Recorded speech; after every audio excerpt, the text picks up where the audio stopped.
اعوذ باللہ السمیع العلیم من الشیطان الرجیم من ہمزہ ونفخہ ونفثہ۔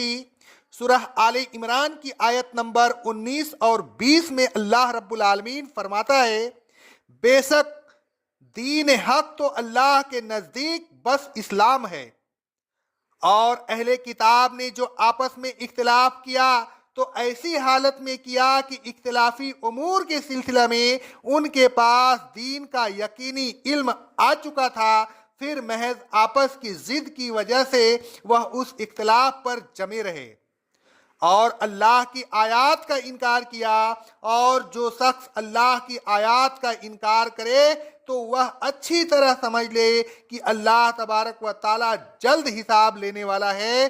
پھر اے رسول صلی اللہ علیہ وسلم، اگر یہ آپ سے جھگڑیں اور بحث و مباحثہ کریں تو آپ کہہ دیجئے کہ میں نے اور میرے اتباع کرنے والوں نے اللہ کے سامنے سر تسلیم خم کر دیا ہے، ہم تو بس دین اسلام ہی کو سمجھتے ہیں۔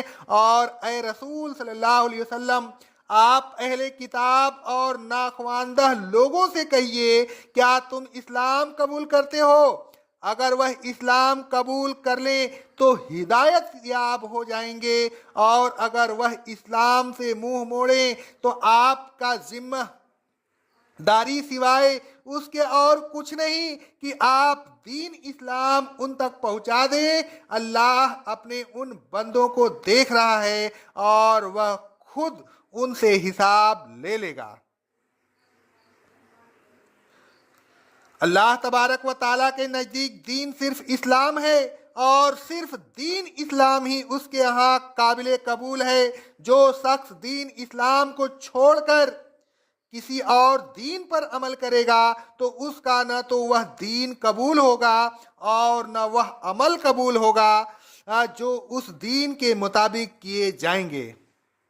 اللہ تبارک و تعالیٰ فرماتا ہے سورہ آل عمران کی آیت نمبر 85 میں، جو شخص اسلام کے علاوہ کسی اور دین کا متلاقی ہوگا اور اس پر کاربند ہو تو وہ دین اس سے ہرگز قبول نہ کیا جائے گا، اس کے سارے عمل بیکار کر دیے جائیں گے اور وہ آخرت میں نقصان اٹھانے والوں میں سے ہوگا۔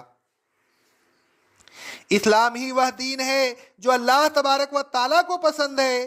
اللہ تبارک و تعالیٰ فرماتا ہے سورہ المائدہ کی آیت نمبر 3 میں، آج میں نے تمہارے لیے تمہارے دین کو کامل کر دیا، اپنی نعمت تم پر پوری کر دی اور تمہارے لیے اسلام کو بطور دین پسند کر لیا۔ اسلام ہی ہدایت کا واحد ذریعہ ہے، اسلام قبول کر کے ہی ہدایت مل سکتی ہے۔ اللہ تبارک و تعالیٰ فرماتا ہے سورہ انعام کی آیت نمبر 125 میں، جس شخص کو اللہ ہدایت دینا چاہتا ہے تو اس کے سینے کو اسلام کے لیے کھول دیتا ہے۔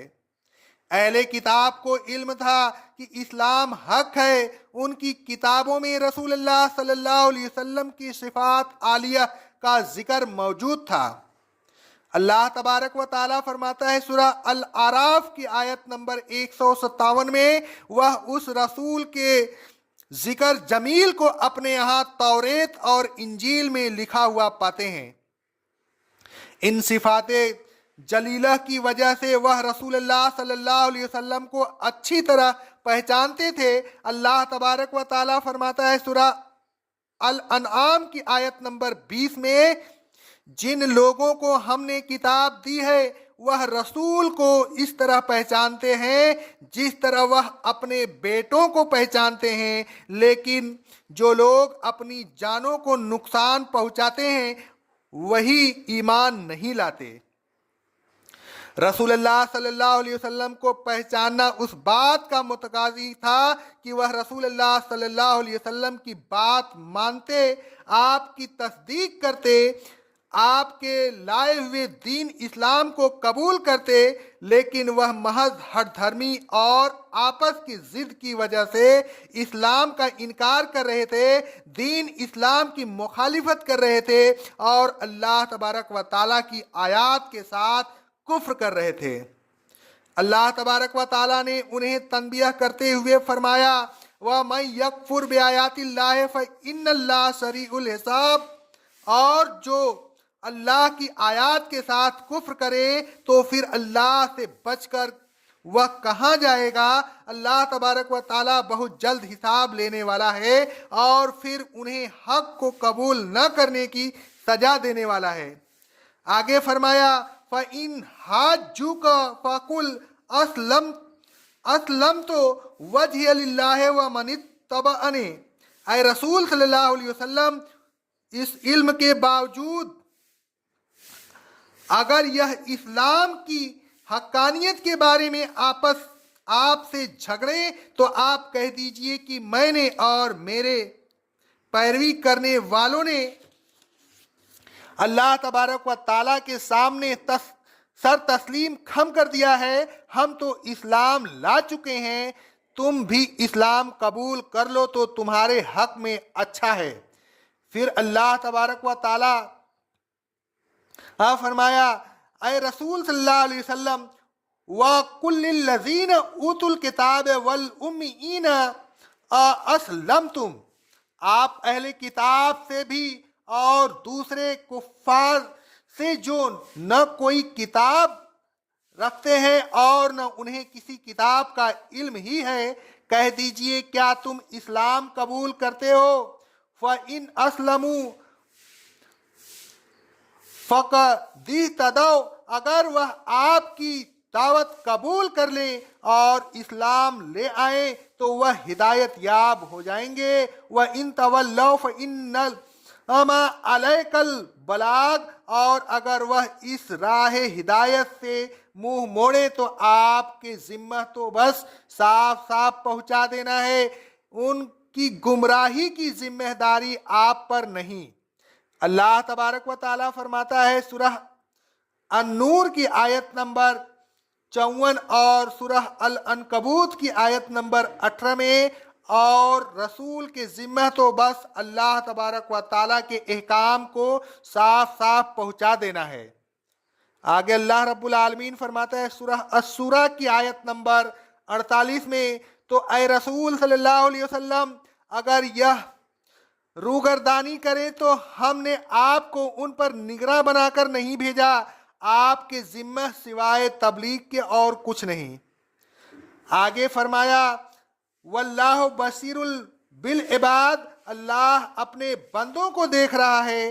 یہ اگر ایمان نہیں لائیں گے تو کیا یہ سمجھتے ہیں کہ اللہ تبارک و تعالیٰ ان سے غافل ہے؟ نہیں، وہ ان سے تمام اعمال سے واقف ہے، اور ایک دن آئے گا کہ وہ ان سے ان کی مخالفت اور بدعمالی کا حساب لے گا۔ اللہ تبارک و تعالیٰ فرماتا ہے سورہ الرعد کی آیت نمبر 40 میں، اے رسول صلی اللہ علیہ وسلم آپ کے ذمہ تو بس پہنچا دینا ہے، حساب لینا ہمارے ذمہ ہے۔